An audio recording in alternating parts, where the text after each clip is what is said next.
Ôi.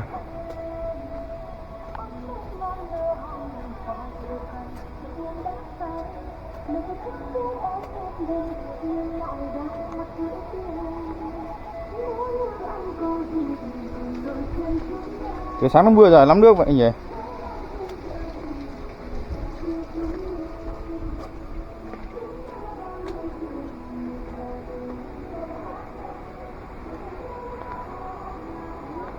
Mới đi vệ sinh không? Cầm thế đi.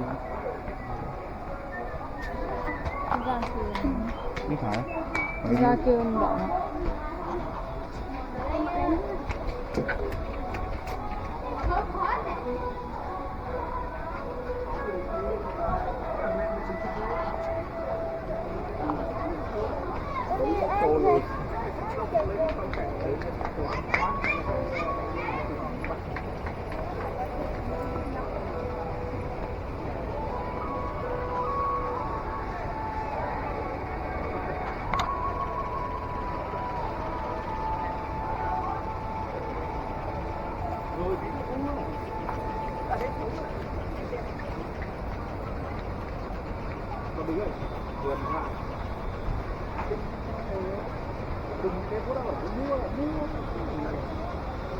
Thưa quý khách, giờ đã đến các kính mời quý khách tập trung tại khu nhà đất 2 tầng để xem biểu diễn.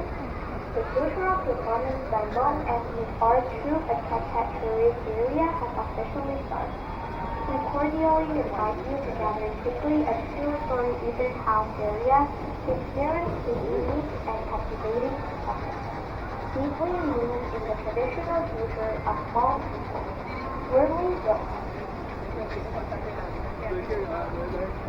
Thưa quý khách, giờ đã đến giờ biểu diễn của đội văn nghệ bản Mông khu vực Cát Cát.